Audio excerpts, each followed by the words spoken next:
Before 51, there was 50. When Juju Watkins scored 51 points against Stanford on February 2, 2024, she broke USC's single-game scoring record, a record that was held for more than 35 years. The feat was previously accomplished by Cherie Nelson, a forward who played from 1985 to 1989, and whose name is sprawled across the record books in USC women's basketball history. Some consider her to be the overlooked star of Troy's illustrious program, but her accomplishments stand as tall as the names in the rafters at the Galen Center. Nelson's start with basketball began like it does for many of us, as a kid in the yard with our siblings.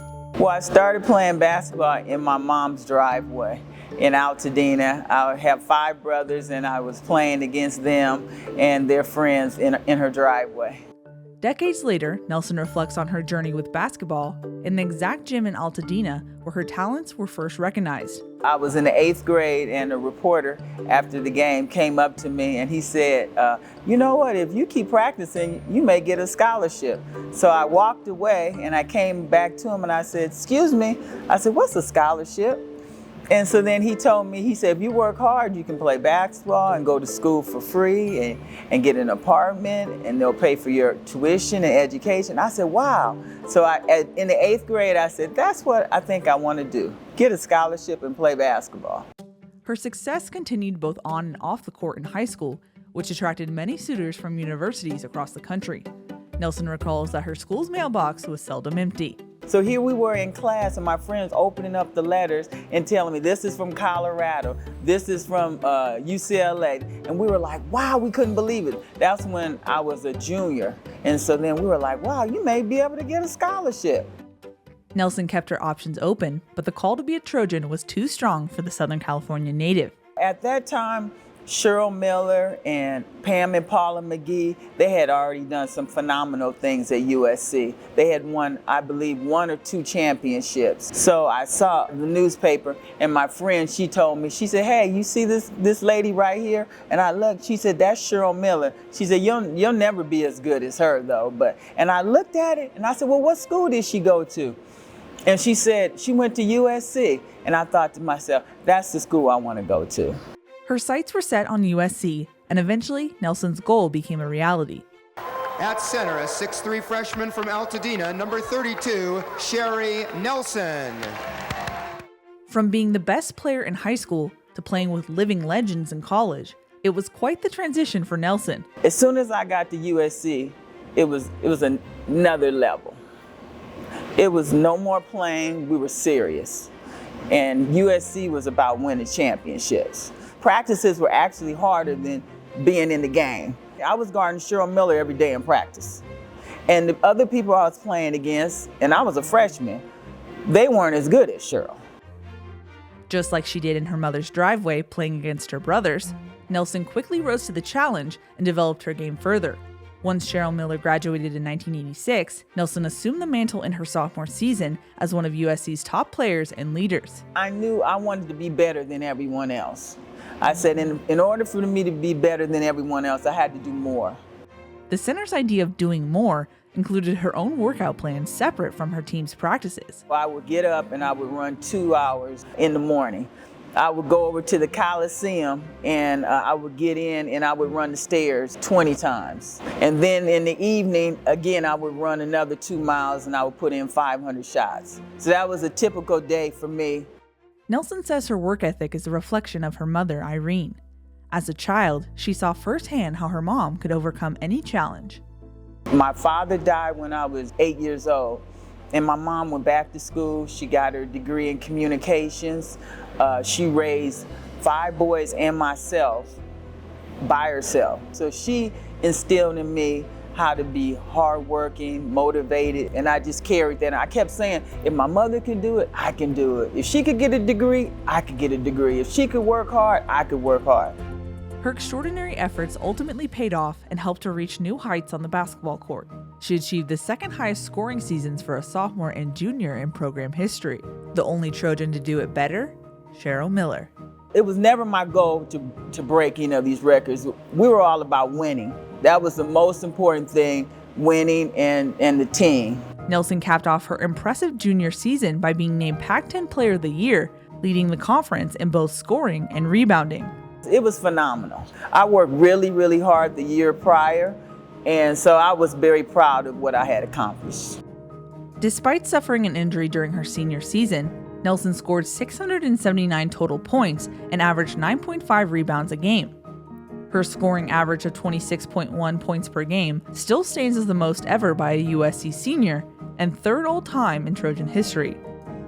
The exclamation point on her collegiate career came during her final game in Cardinal and Gold. On March 11, 1989, against Cal, Nelson set the USC single-game scoring record with a 50-point performance. I remember the point guard, Karen Howe. I remember her telling me, "Come on, Cherie, you can do it, come on." And I was thinking, what is she talking about? And she just said, "Just come on." And I was tired. And she just kept feeding me the basketball, The basket looked like it was so big and the ball was just going through the basket every time. It was like an out-of-body experience. I was just like, wow, this can't be real. It was her final performance as a Trojan and a full circle moment for the girl who played basketball in her driveway. I thought about the little girls in Altadena and Pasadena who people told them that you can't do it. You're not good enough. You're not tall enough. You're not fast enough. You're not smart enough. You won't ever graduate from USC. I thought about that little girl and I said, you know what? If I could do it, that they could do it too. To this day, Nelson ranks second all-time in USC history in scoring, rebound average, and free throws made. Third all-time in scoring average and rebounds, and fifth in field goals made. I always wanted to leave everything on the court. So I just wanted to make sure that when I graduated, it was my senior year, I wanted to make sure I had done my very best. After a stint overseas in Italy and Japan to play professional basketball, Nelson returned home to Altadena with the goal to give back to the place where her journey began. Community has always been important to me. I started doing basketball clinics. I started a basketball league, did a clinic also at the Boys and Girls Club. I did that for many years and it was always in me. And just seeing the joy on the kids' faces and so forth and giving them a basketball, it just meant the world to me. Driven by altruism, Nelson continues the legacy of those who once helped her, showing others that their future is brighter than they realize. It feels good to be able to say, hey, here's another alternative. Try sports, try basketball, do something positive. These days, Nelson's desire to help her hometown is stronger than ever. Turning our attention to the Altadena area as the evacuations are underway. I remember a neighbor saying, hey, it's a stage 2 evacuation. And we didn't even see any fires near my mom's house or anything. So my brother came up and we said, Mom, you know what? Let's pack a bag and you should leave. That was at 9:30 at night. The next morning at 8 o'clock, everything had been wiped out. That's the house I grew up in, the driveway I learned to play basketball in. I mean, I cried, literally cried like a baby, because that was a place that my mother she had owned for 60 years. So it was devastating.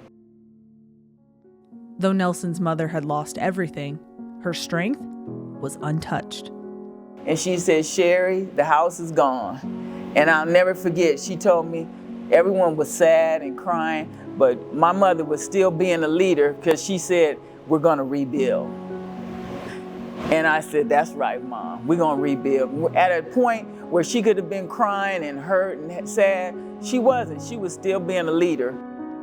And that's what we want everybody across the nation to know, that the people from Altadena, we're going to rebuild and it's going to be even better.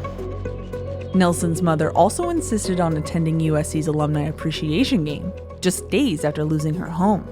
Even though we were stressed on that, my mother was like, you know what, I'd like to go see the USC girls basketball team. So this made her happy, put a smile on her face, and I thank you guys for that.